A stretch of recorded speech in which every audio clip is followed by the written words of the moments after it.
Everyone, Mo here, and in this video we're going to be going over a tier list that I made on the best champions or on Legends of Runeterra launch. So just like a disclaimer, this is all just going to be based off of what I saw during the two closed betas I participated in, as well as what I saw other streamers and YouTubers experience. So they could nerf or buff any of these cards before the game even launches, but this is still really fun to make, and another way for me to enjoy the period while we can't play the game, to just sit here and think about the game and, just waiting for it to come out. So with all that out of the way, let's go ahead and just jump right into it. So the first tier we're going to start with is the very bottom tier, and that's going to be Savior Shards. So on my tier list, I have 4 tiers. I have the Savior Shards tier list, which is the very bottom tier. So that's basically the champions you should save your shards, not buy them. And then we have not so good. And these champions aren't necessarily bad. They're just not as good as the other champions during beta. So they could definitely have a lot of room for improvement. They just aren't there yet. Whereas the other units seem pretty strong or overpowered. Then we have the strong units, which are really good, but they're not good enough to single-handedly carry you. Like, they need more support from your deck. So really how strong your deck is and how well you build your deck will really depend on how strong the cards in the strong category are. Whereas, if you have a bad deck, then some of these cards are going to do a lot less or feel a lot less strong. Whereas if you build a really perfect deck that synergizes around these champions, then these cards are, insane and really, really strong. And then we have the really powerful cards, and these cards can single-handedly win you the game. It doesn't matter too much what's in your deck. A good deck, good support cards always help. But even if you don't draw support cards, most of these cards, if not all of them, have a really good floor to ceiling. So their floor is really good. So even without support cards, if you have just this card in your hand or just this card on the field, it usually does enough for you to go ahead and carry you through that victory, or carry you far enough to where by the time you start drawing your support cards that you need, you should be able to just run away with the game, and they can't really do. So the first tier, and I'm just going to go over each champion and give a little bit brief description on why I put them in this tier, whether it's their weaknesses or their strengths, sometimes a little bit of both. And the description below, I'll have timestamps. If you don't care about certain champions, or if you just want to see the final tier list, I'll have timestamps to the very end of the tier list, and I'll have timestamps to each champion, because I think this video is going to get quite long. So I'll have timestamps to each champion based on if you care about that champion more or less. So the first champion we're going to talk about in the Savior Shards tier list is going to be Ashe. There are 2 champions in this tier, and it's Ashe and Teemo. So the first one is Ashe. The reason is the Frostbite mechanic is not the worst, but felt really underwhelming compared to the other combat tricks like stun, recall, barrier, stuff like that, ephemeral. On top of that, her stats are really, really bad. She only has 3 health. She's a 4-costing unit with 3 health, no quick attack. So it makes it really hard for her to attack, which is what you want to do, to use her ability, because when she attacks, she frostbites the strongest enemy.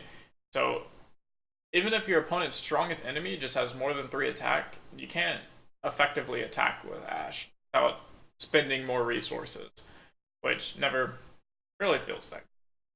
So Enchant and Arrow is also another reason why she's one of the 2 worst. So 1, you don't get the card for an entire turn. You level Ashe up, and then the next turn you get the Enchanted Arrow, which feels not good.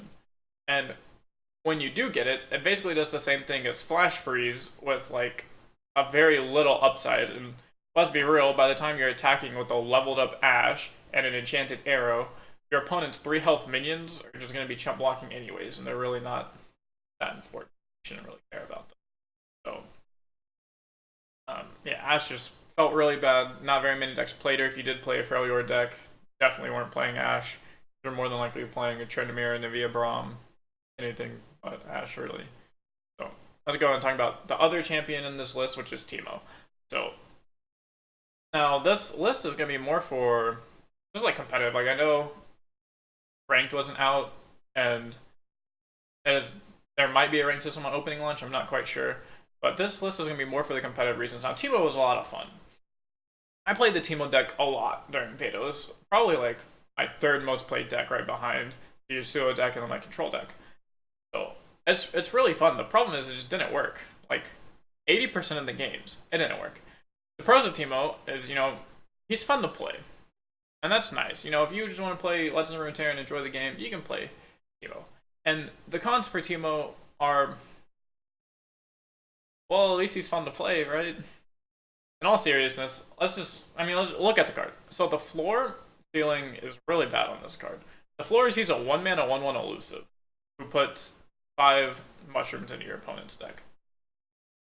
That's not too good. So he has to hit your opponent in order for his ability to work and for your entire deck to be useful. Because if you think you're going to be planting enough mushrooms without Teemo hitting, with just your like Puff Peddler and the other cards in your deck, you're at least you had fun. And that's all that matters. I mean, you're never going to put enough mushrooms in your opponent's deck to kill them in under 200 turns without Teemo hitting them. So I guess if your opponent doesn't have any cards that deal 1 damage to kill your Teemo, or if they don't have any cards that are elusive to block your Teemo, or if they don't have any kill spells to kill your Teemo, or if they just don't have connection to the game, then yeah, your Teemo can win you the game, but that's probably not going to happen a lot. But at least you had fun. So let's get to the next tier, the not so good tier. Now, again, these cards aren't necessarily bad. They're just, maybe not as strong as the other cards. They're more going to be support cards to the other champions. Like, they're not going to be your main focus. I wouldn't build decks around any of these cards, I guess is what I'm trying to say. So, in this tier are going to be Lucian, Elise, Hecarim, Darius, and Heimerdinger. So, Lucian is a very awkward card. His stats are good at 2 mana. He's a 2 mana 3/2 with quick attack. That's, pretty good. However, the worst or most awkward thing about him is his ability and region combination. So, Lucian, you want to play him in an aggressive deck? I would assume so. Because, like I said, he's a 2 mana 3/2 with quick attack. I don't think any 2 mana cards can actually deal with that. 2 mana creatures can effectively trade with that or deal with that while blocking. So he's cheap, deals decent damage, and when you do level him up, he gains double attack and could possibly reset your attack, which are all good things in aggro decks. The problem here is you don't want your minions to die in an aggressive deck. You usually aren't gaining any value if your opponent kills every unit on your board except for Lucian, and if it gets to that point, they probably don't care about your leveled up Lucian, to be honest, if he's your only creature. So let's quickly compare Lucian to Kalista. Their abilities are almost identical, other than Kalista needing 1 less unit to die for her to level up. The ginormous difference is Kalista is a Shadow Isle champion. So a lot of cards she's going to be paired with in her deck will be cards that have, ephemeral. So they usually have a big impact for a very cheap cost with the drawback of dying. Well, that's obviously very good for Kalista's ability. Or she'll get paired with spells that work really well with killing your own units, like Glimpse Beyond, or the big-ass Crocodile. Like, all those things have, a downside of killing your creatures, but usually have a very big upside. And so when your downside is just your creatures dying, and that levels up your champion, it's almost like the downside balances out by leveling up your Kalista. Lucian doesn't have that. Aggressive Demacian decks don't ever really gain benefits from your creatures dying. It's more just like, hey, you killed, a really good attacking creature for me, like a 1 mana, 3-powered creature, and all I get out of that is I have to hope that happens 3 more times for my Lucian level up. It starts to feel really bad. That's not something you want in an aggressive Demacian deck. So Elise's main issue is the cards she has to play with usually suck. Like bad. Like, they're really, really bad. This card synergizes with spiders. That's cool and fun. When she levels up, she gives all spiders Challenger and Fearsome. Now that sounds really, really good and amazing, right? Like, all of your creatures now gain this Fearsome, and you get to choose who blocks you. Well, these are the spiders that Elise spawns when she attacks. These are the spiders she gets to work with in the first half of the game. In case you haven't picked up on it yet, they're tiny. They're embarrassingly tiny. Yeah, she has 2 spiders that buff all spiders, but one of them only gives your creatures 1 attacks, and doesn't even buff itself, by the way. And the other one costs 5 mana, and so by that time, your aggro decks will probably kill you because you're playing 1/1 spiders, and your control decks will be on the floor laughing at you because you're hitting them with 1/1 spiders. So I can see Elise being super strong if she buffed spiders maybe even, or if the spiders were just more impactful on their own. Like maybe when she levels up, if she gives all spiders +1 attack or +1/+1 or something, like I don't know, like something like that, I could see pushing her to the top, to the next tier basically. So the next champion will be Hecarim. Now, ironically, the main problem with Hecarim in Legends of Runeterra is he's too slow. By the time you've attacked with 8 or more ephemeral creatures, and then play Hecarim, and then attack with Hecarim, it's more than likely ridiculously late into the game. Any half-decent aggressive deck will kill you, and any control deck at that point in game will have spot removal for any threat that looks like a real threat. So if you plan on attacking with your Hecarim after playing him on turn 34, and you don't think your opponent has a vengeance in his hand, you should try Teemo. He's fun. But also, stun's hard counter. So, rise up Yasuo. So, Darius. The biggest problem with Darius is that he has 5 HP for a 6-cost champion. So his blocking sucks. But you're not going to be blocking with him anyways, because you play Darius to attack, right? So his attacks must be really good. Well, for starters, I'd assume Darius is played in an aggressive type deck. I'm not too sure. I didn't see him play too much, but when I see Darius, I think, oh, this is, kind of like your Braum of Legends of Runeterra. He comes down and, maybe he's your final top end for in the late game, turn 6, you draw him and you need to get over your opponent's big-ass creatures, and you already have your opponent at 10 or less, then, that's when you would play him. But the problem is, if your opponent's life isn't at 10, then you're basically holding a dead card because his stats suck for a 6-costing card.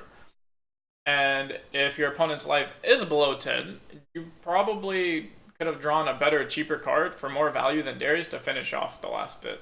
Like, you probably could have drawn anything that deals direct damage and not have to try and rely to go over your creatures. Because I don't like attacking with aggressive decks. I feel like most of the creatures aggressive decks try to play are 2 and 3 cost. That way for the first half of the game, you can get in with your really cheap creatures and hit your opponent over and over again. And then towards the later of the game, you can just hit them with your spells. Well, once they finally establish their board state and play all of their creatures that are much bigger than your creatures, then you just start shooting them with, spells that deal 3 damage. So, the last champion is Heimerdinger. Now, there's a lot wrong with Heimerdinger, but he has a really high ceiling, so that's why he's not in the lowest tier. So, for starters, his stats are a joke, like actually laughable. He's a 5-mana 1/3. If I ever play a 5-mana 1/3, it better have a you in the game effect slapped onto it. Otherwise, I'd rather play Teemo. So, looking past his stats to his ability, it looks, not the worst. You cast a spell, you get a turret, costs 0 to cast. That sounds cool. The problem is that Heimerdinger's ability has so much RNG, and it's based off of the power of the creatures. The average power of Heimerdinger's turrets is 4. So on average, it'll take you 3 turns to level up Heimerdinger. Now, that's not really bad. Leveling up a champion in 3 turns is not the greatest, but it's not the worst. The problem is, you have to keep your 3 health minion alive for 3 turns. After turn 5, because you're spending 5 mana on him. So it's post turn 5, you have to keep him alive until at least turn 8, on average. And you have to hope your opponent doesn't draw anything that deals 3 damage or anything that kills a creature.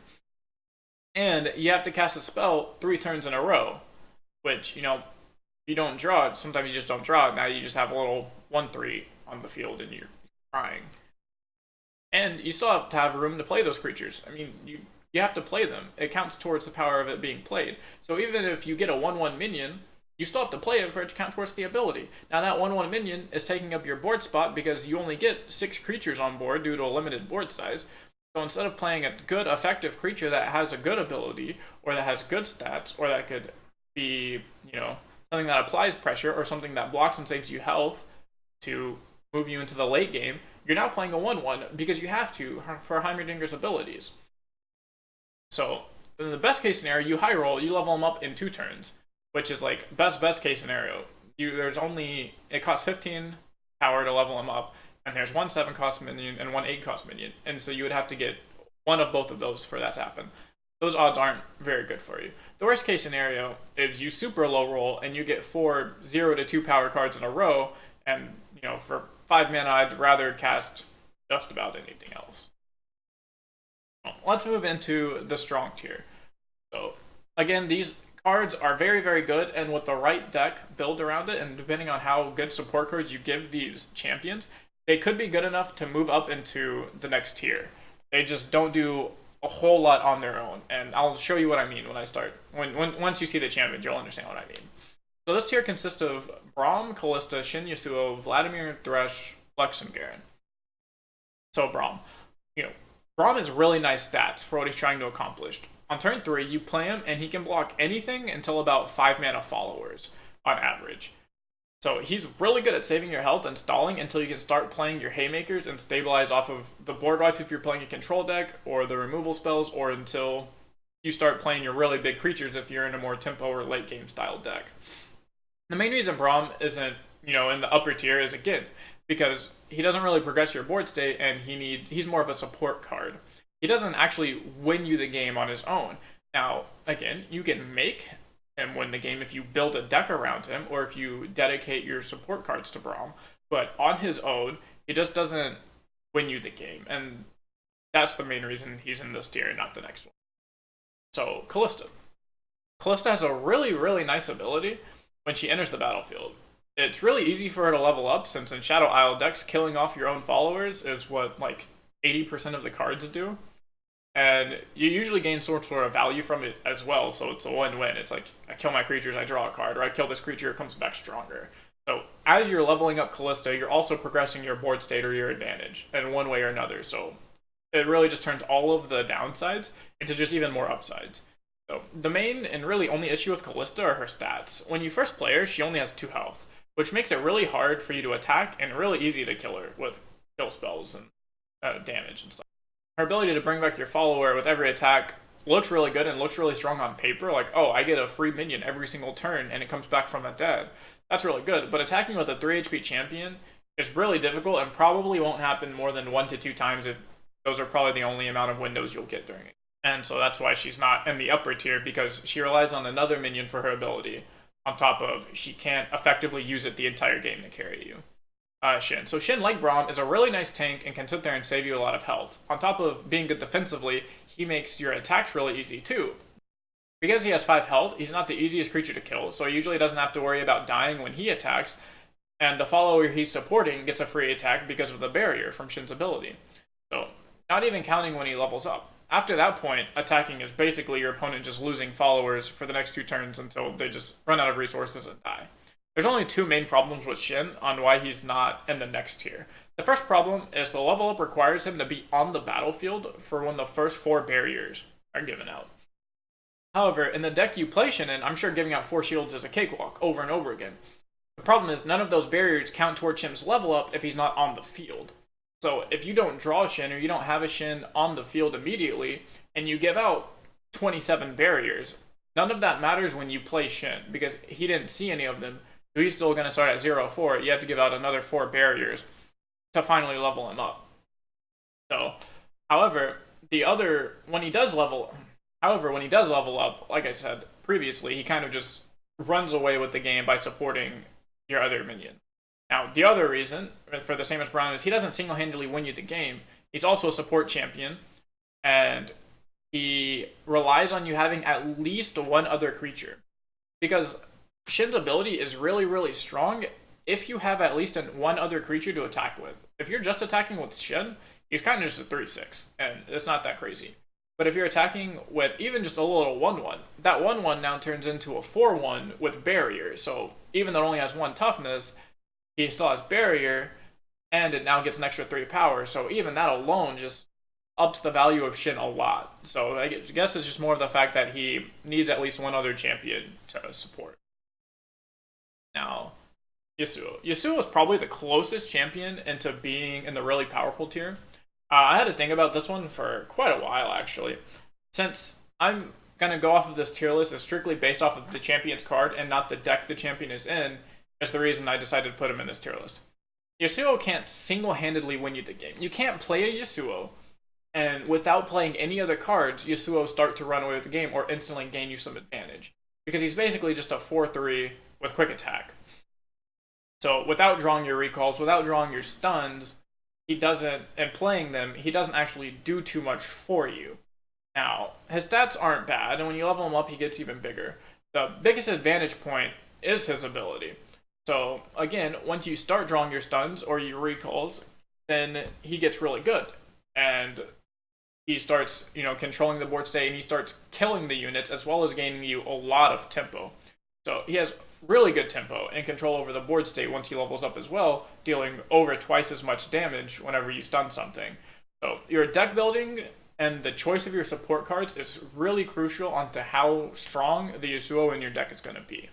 Vladimir has decent to good stats, being a 5-mana 5/5 and an ability that deals unblockable damage to your opponent. The main issue with Vladimir is, like Yasuo, you need to build a really, really specific deck for him to make him work. Having your creature survive damage is usually going to be done by finding ways to only deal 1 damage, maybe 2 damage at a time to your minions. Now, while there are several cards that have this effect, you have to draw fairly well and in a really particular order. Otherwise, your deck just falls apart and Vladimir turns into a 5/5 with a tiny bit of burst potential. So if you draw all of the cards that deal 1 damage to your minions, but you didn't draw your minions, that's really bad. Whereas if you draw all of your smaller minions or all of your minions, but you don't deal damage to them, then you're just playing pretty bad minions. So the main problem with Vladimir is you have to draw the cards in a specific order. But if you do draw the cards in a specific order, and the deck you built is really nice, and the cards you decided to put in or have a really good ratio, then Vladimir can go up to the next level as well as far as how powerful he is. So Thresh. Thresh overall is a pretty balanced champion. He has okay stats, and they're not the best, but he gains Challenger, so that helps. And he needs to see 6 units die, which sounds like a lot, but he also can see enemy minions die. So if you go through and you just kill all of the enemy minions and your minions, then you level up him, he can level up twice as fast. So if your opponent attacks with 2 followers, for instance, and then you block and all 2 of them trade, your Thresh now watch 4 minions die. So you're 2/3 of the way there, just off of 1 combat and 2 minions from him and 2 minions from you. However, Thresh can be really dead in some matchups. And because he comes down kind of slower, being a 5-drop and all, a lot of decks have their kill spells by then and combat tricks ready to take him out if you try to attack with him. Really going to be hard to attack with Thresh if you're not quite sure what's in your opponent's hands. So it makes it harder to force him to level up. You kind of just have to wait for things to go. However, when you do level him up, depending on what the other champion or champions in your decks are, he could just bring out the burst potential out of nowhere. I mean, if you're playing someone like even Hecarim, and you finally level up your Thresh, you attack with Thresh, you attack with Hecarim, Hecarim brings out 2 more creatures, you just gained I think it's 10 power or something like that out of nowhere. You just doubled the amount of damage you're doing. And he has insane burst potential. So let's go ahead and get to the last 2 here. So Lux's stats are really fucking bad. But she does come down with barriers, so it's, it's whatever. And it's fairly easy to spend 6 mana on spells. Now, this 6 mana doesn't have to be done all in 1 turn. So if it takes you 2 turns, and 3 spells even, that still counts while leveling her up. The main problem with Lux is while it's not hard to level her up, the payoff is, it's not worth it, almost. You get a spell that deals 4 damage to a follower or a champion, and then it has Overwhelm, and it's, slow, and so there are a few moments you can't cast it to begin with. So after Lux level up, you get a final spark every 6 mana you spend on spells. So another bad thing is you have to consistently be filling up your hand with 6 mana's worth of spells. So if you're down to only 1 card in your hand or 2 cards, and you're just drawing a card every single turn, it'll take you a couple turns to get that 6 mana. And so between the spell being a slow spell, so you can only cast it during specific times, it only really deals 4 damage, which can kill some creatures, but super late into the game, not very many creatures. And you can't even target your opponent with it. I don't think Lux can really carry a game, but I think she can definitely help you stabilize by giving you a little bit of value mid-game. And the last one we're going to talk about is Garen. So Garen, like in League of Legends, is a very, very simple champion. A 5-mana 5/5 with regeneration. Very simple. When he hits twice, he levels up, and you get to attack every single turn instead of every other turn. Again, very straightforward. While the text says at the start of round, ready your attack sounds insane, you realize that it really only affects every other round. So it's not like on your turns you get to start with an attack, but then you get your normal attack. No, you just get one attack. Since your attack's already readied on your turn, it doesn't double ready it, if that makes sense. Unlike someone like Katarina or Lucian, where every time something happens, you get to reactivate your attack token. So Katarina, you can attack with Katarina, get her back, play it, and even if it was your turn already, now you have 2 attacks even on your turn, upwards of 3 to maybe 4 attacks. So you don't really get the benefit of like how Katarina does, where she attacks several times in one turn, so your opponent doesn't get to refresh mana or play more units. You can just kind of abuse the fact that they maybe already spent all of their mana on the first attack, playing all of their minions, and now you come out with combat tricks and you have to make the minions and their mana for that turn last what would effectively be 3 attack turns. So, honestly, the best thing about Garen is that he gives you a really weird board wipe spell thing, and it combos really nice with very large creatures. It acts like a board wipe. If you pair it with someone like Fiora, you could possibly instantly win the game, and if you're really low on health, you could pair it with a lifesteal unit, and then all of a sudden gain ridiculous amounts of life that your opponent wasn't planning on you gaining. So that's a pretty decent upside, so that's why he's here, on top of just being a pretty good meat stick and a very simple champion. So now the tier that everybody wanted to see, the really powerful tier. So like I said, all of these champions have the potential to single-handedly carry your game for you. They should have the power to where you play them and then they instantly gain you some sort of advantage, or your opponent knows, if I don't deal with this creature in the next 2 to 3 turns, I'm going to lose the game. So, in this tier, we have Fiora, Draven, Jinx, Katarina, Zed, Ezreal, Karma, Anivia, Tryndamere. And this list, the individual champions actually work well with at least one other champion in this tier besides Fiora. So for instance, you'll notice that Jinx works really well with Draven, Zed works really well with Katarina, Ezreal works really well with Karma, and Anivia works really well with Tryndamere. So ironically, it's very easy to make your aggressive deck with Zed Katarina, your spell heavy deck with Ezreal Karma, as discard aggressive style deck, an all-in sort of deck, Glass Cannon with Jinx Draven, and then your more like just really big, beefy, out of controller mid-range style deck with Anivia Tryndamere. Now, the sore thumb here being Fiora, and we're going to cover Fiora first for that reason. So, Fiora is by definition a card that can single-handedly win you the game. Like, no, seriously, her ability literally says you win the game by attacking. The challenger on this card puts her over the top by allowing you to pull and kill the smallest, weakest unit from your opponent. So you basically just get free kills on free kills. If your opponent just has a small 2-1 on the field, boom, that's 1 towards your ability. Now, I know I said I'm not counting how good the card works with your deck in the tier list, but as a side note, the really big reason on why Fiora decks are going to be S tier is if the meta is ever aggro heavy or mid-range heavy, Fiora decks can sit there and barrier their Fiora 8 to 10 times in a row, and it is the most frustrating thing to deal with. Because if you're playing in an aggressive deck, even if your creature's elusive, and that's your best creature, because she has challenger, she can sit there, pull the elusive. If you try and pump the elusive to kill the Fiora, she gives it a barrier.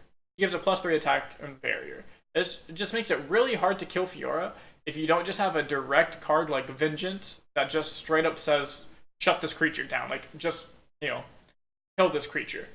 So, anytime your opponent tries to deal with her with a spell or with blocking, you basically just James Harden Eurostep around it, and you just keep going with your game plan, and they can't stop you, and it's just a free win.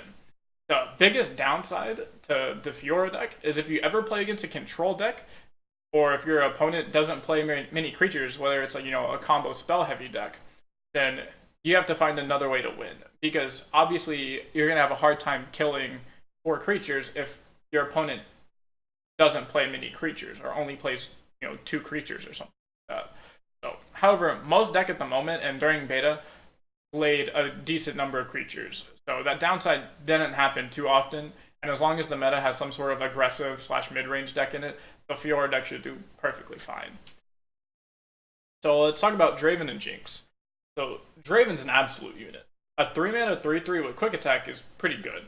Now, what really puts him over the top is how fast he drops your opponent's life total and how hard he does it. When you play him, you instantly get a spinning axe. So the turn you play him, the turn you can attack with him, he's a 4/3 with quick attack. The next turn he levels up instantly.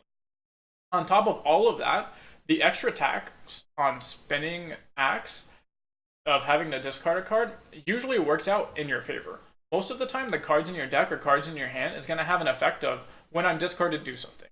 So, for instance, when I'm discarded, give your minions +1 attack. So it's like you're getting to use more mana than you actually have, which is a not fair mechanic at all, and makes this deck super aggressive and super ruthless. It makes it really hard for your opponents to deal with. If they're only getting to cast 3 mana worth of spells, but you technically cast 4 to 5 mana worth of spells on the same turn, that's going to give you a really, really big advantage. So let's talk about Jinx. The best thing about Jinx, she's a good attacker, and she's really easy to level up. So all you have to do is empty your hand. And you can either do that naturally if it gets late into the game, but also you could use her with something like Draven, where he has cards that say discard your hand. Or there are several cards in Jinx's deck that say discard 2 cards or discard a card and have an effect. So again, these cards work really well together. And when Jinx levels up, all hell breaks loose, and you just start to run away with the game extremely fast. You get to draw an additional card every turn. So you're gaining twice as many cards as your opponent every single turn. And if you play your entire hand, which should be really easy because if your hand was empty, you draw a card for turn, an additional card, you only have 2 cards. So you only have to play 2 cards to get this. You get a free super mega death rocket. It costs 2 mana. So for 2 mana, it's basically a swipe. You deal 4 damage directly to your opponent and then 1 to all of their minions.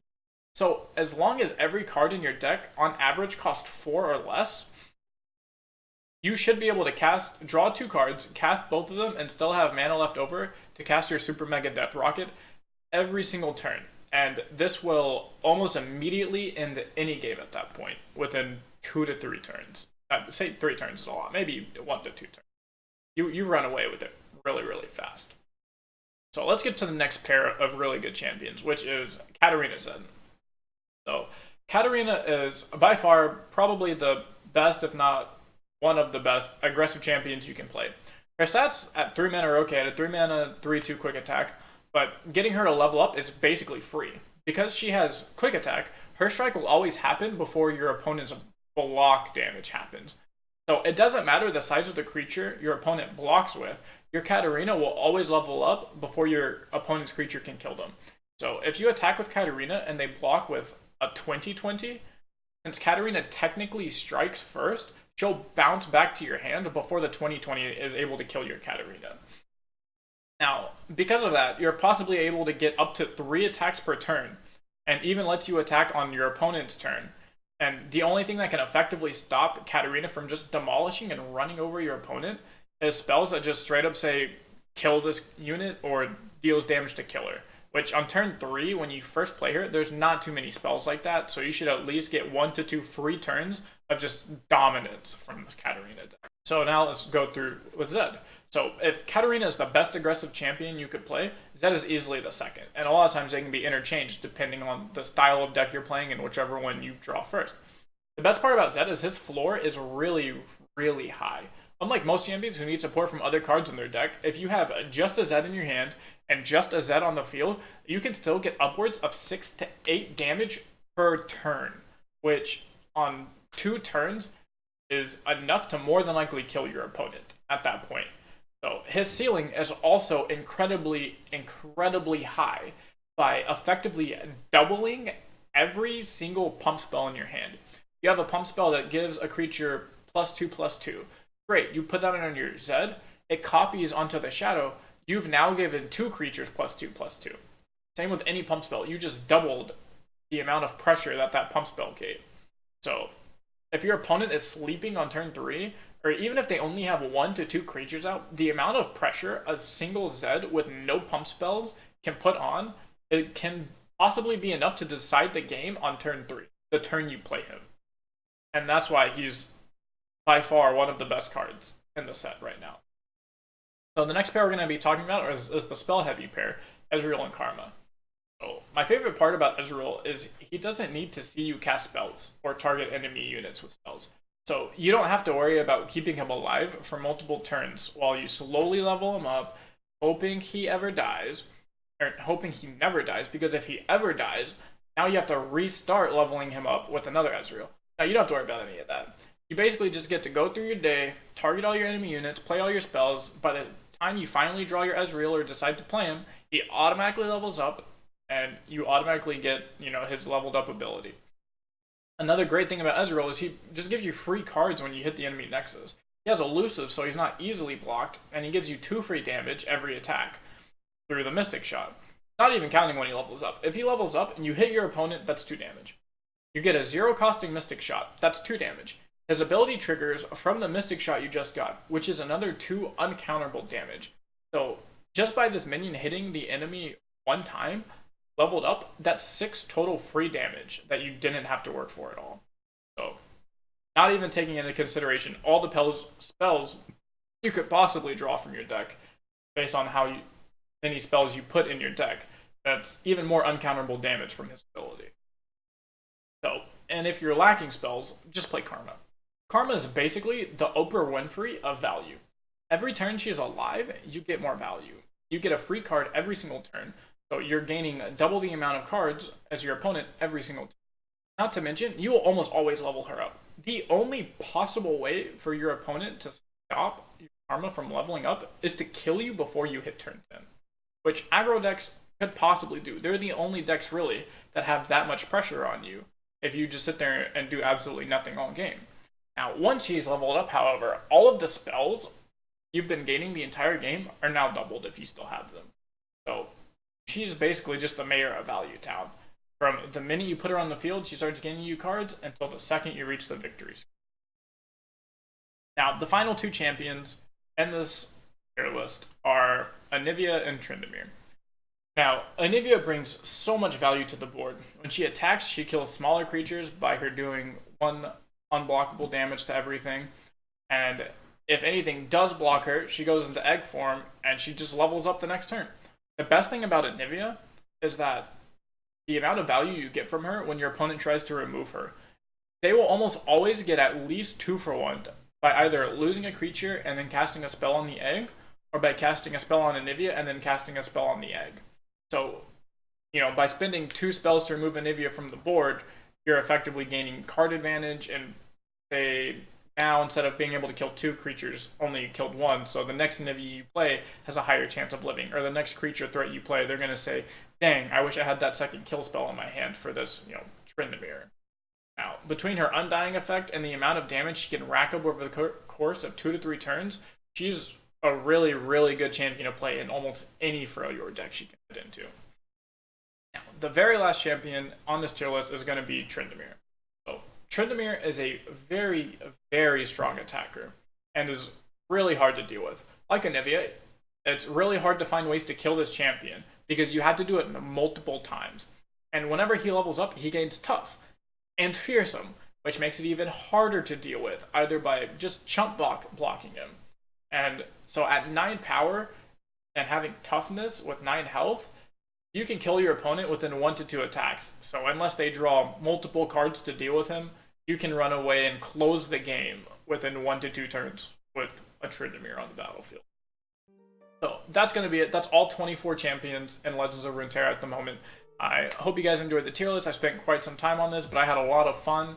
I'm really hyped for the game to launch. I hope you guys are just as hyped. Let me know what you think about my tier list in the comments below, if you think any champion is better or worse than I placed them in, and let me know who your favorite champion is that you're going to be excited to play whenever the game first launches. So that's going to be it for this video. I post videos every Wednesday, Saturday, and I also stream on Twitch Monday through Friday, so make sure you follow me on that and subscribe here so you don't miss anything. And that's going to be it. I appreciate you guys for watching, and I'll see you next time.